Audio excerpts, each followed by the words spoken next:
Sir जब भी कोई फ्रेंड या कोई भी आता है हमारे पास तो वो अपनी प्रॉब्लम्स लेके आता है, तो हमारे पास उसका क्विक सोल्यूशन होता है। उसकी बातों को लेके, उसकी बातों को बेस बना के हम उसका क्विक सोल्यूशन दे देते हैं। लेकिन जब बात अपनी बारी आती है कि हमारे साथ कोई प्रॉब्लम होता है, तो हम फंस जाते हैं वहाँ पे। हमें समझ में नहीं आता है कि हम करें तो क्या करें, तो इस सिचुएशन को कैसे डील करें। आप में से कोई है जो जवाब देना चाहेंगे? हम सामने वाले को बता रहे तू ये कर ले, तू वो कर ले, पर हम उसकी जगह पर नहीं है। हमारा माइंड तब भी कहीं ना कहीं चल रहा होता है कि ठीक है कोई नहीं। मतलब बहुत ज़्यादा हम उसके तरफ से नहीं सोच पाएंगे, जितना हम अपने लिए कर लेंगे दूसरे के लिए नहीं कर पाएंगे। तो आप ये कहना चाह रहे हैं कि हम सामने वाले को अगर हमारी सलाह गलत भी है तब भी दे देते हैं, हाँ सर, क्योंकि ऐसा उसका होता है। आउटकम कुछ भी हो, हाँ कल को मरा तो वो मरा, हमें कोई फर्क नहीं पड़ता, है ना? मतलब आप ये कहना चाह रहे हैं कि हम गलत सलाह भी दे देते हैं, मतलब ज्यादा सोचते नहीं है उसके आउटकम के बारे में, जो भी मन में आता है उसको बोल देते हैं। बोल देते हैं कि कौन किसी सा का मेरा मान लो कुछ जा बहुत रहा सीरियस अफेयर चल रहा है, अरे छोड़ देना क्या, मेरा कौन सा कुछ जा रहा है, ऐसा सोच के मतलब राइट। ज्यादातर लोग ऐसे ही करते हैं। This is one reason. और बताइए। इमोशंस को हम लोग साइड में नहीं रख पाते हैं, क्योंकि अगर दूसरे को कुछ बताना हो तो उस समय इमोशंस नहीं आते बीच में। हाँ, फॉर एग्जाम्पल आप दोनों कहीं पर जॉब करते हैं, आप और वो इंसान जो आपसे सलाह मांग रहा है, और उसने आकर के कहा कि मेरे को ये प्रॉब्लम आ रही है, मैं जॉब छोड़ दूं क्या? तो आप उसको कहोगे हाँ छोड़ देना, क्या फर्क पड़ता है। लेकिन अगर खुद छोड़ने की बारी आएगी तो पहले सोचेंगे कि अगर पैसे नहीं आएंगे तो क्या करेंगे, क्योंकि उससे कनेक्टेड रहता है सारा कुछ। राइट। और उसको क्या बोलेंगे अगर वो कहेगा ये बात कि अगर पैसे नहीं आए तो मैं क्या करूंगा? वो कहेगा तू तो ये कर लेगा, तू वो कर लेगा, तू ये ऐसे ये सोच रहा है। मतलब उसको हम कुछ भी बोल के अपना पीछे छुड़ाएंगे ताकि वो बंदा हमारा सर ना खाए। और हम खुद की जब बारी आएगी तो हम बहुत ही बारीकी से सोचेंगे कि ये करने के क्या प्लस माइनस है और नहीं करने के क्या प्लस माइनस है। तो यहां पर दो फैक्टर्स आ रहे हैं। एक है जब हम किसी और को सलाह देते हैं तो हम ज्यादा सोच समझ करके नहीं देते हैं, कुछ भी बोल देते हैं, सामने वाला भाड़ में जाए आपको क्या फर्क पड़ता है। That is one.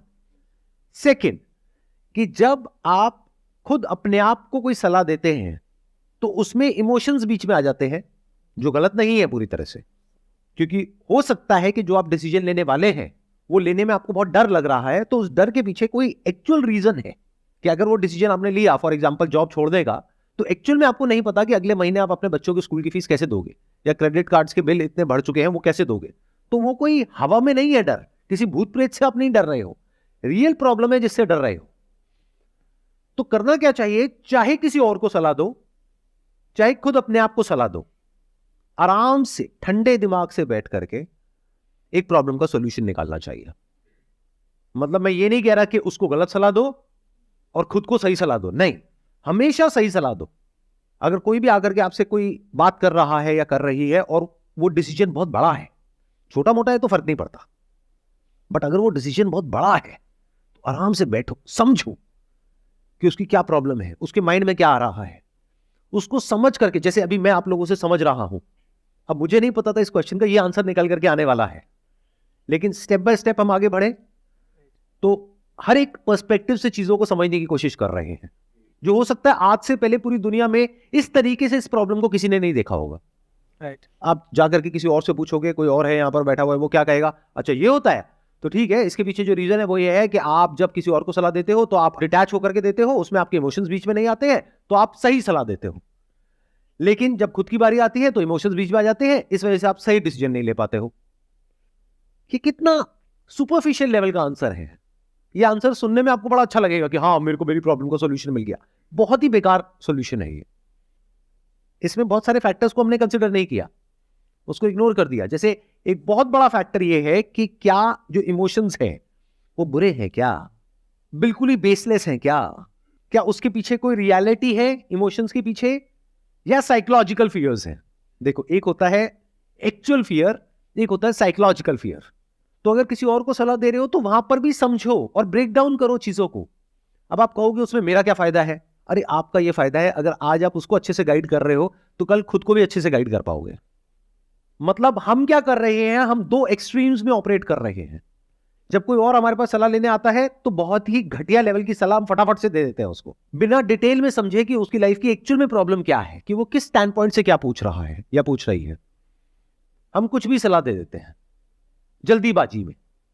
तो एक हो गया, जल्दीबाजी में हमने कुछ भी सलाह दे दी, और जब खुद की बारी आती है हम कोई डिसीजन ही नहीं ले पाते हैं। तो दोनों ही गलत हो गया ना। मैं क्या कह रहा हूं, चाहे कोई और हो चाहे आप खुद हो, हमेशा हर पहलू को देख करके सोच समझ करके फिर डिसीजन लेना चाहिए। मतलब उसमें प्रैक्टिकलिटी का भी रोल है, इमोशंस का भी रोल है, डिजायर का भी रोल है, फियर का भी रोल है, रिस्क एनालिसिस भी है, वेरी इंपॉर्टेंट। क्योंकि जब भी कोई बड़ा डिसीजन होता है तो साथ में बड़ा रिस्क होता है। अगर कोई रिस्क नहीं है तो वो छोटा डिसीजन है, तो वो कर लो, चाहे खुद हो चाहे किसी और की बारी हो। बट अगर कोई बड़ा डिसीजन है तो बड़े लेवल पे सोचना पड़ेगा। अब सवाल उठता है, ऐसे सोचते कैसे हैं? अपनी थिंकिंग को ऐसा कैसे बनाएं कि अगर कोई प्रॉब्लम है तो हम उसकी हर साइड को देख पाए, या ये कह लो हर साइड को तो कोई भी नहीं देख सकता, because thought bye it's very nature is limited. लेकिन जितना हो सके एक प्रॉब्लम को हम ज्यादा अच्छे से समझ सके, फिर उसका सोल्यूशन निकाले। तो ऐसा कैसे होता है? ऐसा होता है क्वेश्चंस पूछने से, आंसर देने से नहीं। आपने कभी नोट किया होगा, अगर मेरे से कोई कुछ पूछता है या पूछती है तो मैं पलट करके उनसे क्वेश्चंस पूछता हूं। पहले मैं समझता हूं प्रॉब्लम को, फिर कुछ बोलता हूं। और शुरू में ये काम आपको लिख करके करना है। यानी अगर कोई इंसान आपके पास सलाह लेने के लिए आया, या फिर अगर आपको खुद के लिए कोई डिसीजन लेना है, तो एक पेपर पेन लो, उसमें इधर लिखो प्लस, इधर लिखो माइनस, कि इस डिसीजन को लेने के क्या प्लस है क्या माइनस है। उसके साथ में बैठो। उस इंसान के लिए वो डिसीजन बहुत इंपॉर्टेंट है। 2 मिनट में मत बोलो उसको कुछ भी करने के लिए, हो सकता है उसकी पूरी लाइफ खराब हो जाए।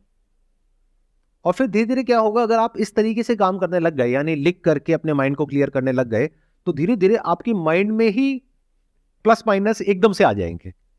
प्रैक्टिस की बात है, इस तरह की हमारी प्रैक्टिस नहीं है। हम लोग क्या गलती करते हैं कि अगर कोई हमारे पास में आता है सलाह लेने के लिए, तो फटाफट से सलाह दे देते हैं, चाहे उसका हमको कोई नॉलेज है या नहीं है, एक्सपीरियंस है या नहीं है। जैसे कोई आया कि ये बिजनेस करना चाहिए, अब आपको बिजनेस के बारे में ABCD भी नहीं पता, नहीं ये बिजनेस तो बेकार है। हो सकता है वो बिजनेस बहुत बढ़िया हो। या फिर कोई आया कि मेरे माइंड में बिजनेस आइडिया आ रहा है, मैं कर लूं क्या? हाँ कर ले, बहुत बढ़िया है। आपको क्या पता बिजनेस के बारे में? क्यों बोल रहे हो, क्यों जवाब दे रहे हो? उसको बोलो, भाई एक काम कर, मेरे कॉन्टैक्ट में ये है, या तेरे कॉन्टैक्ट में ये है, इनको बिजनेस के बारे में पता है, चल हम दोनों मिल करके उनके पास चलते हैं। और पहले हम इस बिजनेस प्लान को जो तेरे माइंड में है लिख करके इसके प्लस माइनस निकालते हैं अपने स्टैंड पॉइंट से, फिर उनके स्टैंड पॉइंट से समझेंगे, फिर डिसीजन लेंगे कि करना चाहिए नहीं करना चाहिए। करना चाहिए तो कितना पैसा लगाना चाहिए। तू कह रहा है कि इसमें 20 लाख रुपए लगेगा, क्या कोई ऐसा तरीका है कि 2 लाख में काम हो जाए, ताकि रिस्क कम हो जाए? क्योंकि अगर ये 20 लाख चला गया तो फिर तू आगे क्या करेगा? तो कभी भी किसी को गलत सलाह मत दो जिंदगी में।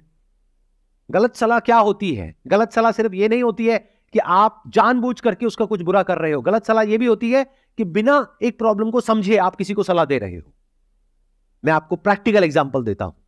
कोई आपकी फैमिली में या आपके फ्रेंड सर्कल में बीमार है, उसका मानो पेट खराब हो गया है या खांसी जुकाम है, कुछ भी है, आप जाओगे फटाफट से जाकर के उसको सलाह दे दोगे, भाई ये ले ले ठीक हो जाएगा। Based upon what? कि मैंने ये लिया था, मैं ठीक हो गया था, तो तू भी लेगा तो तू भी ठीक हो जाएगा। अरे उसकी प्रॉब्लम और आपकी प्रॉब्लम सेम है क्या?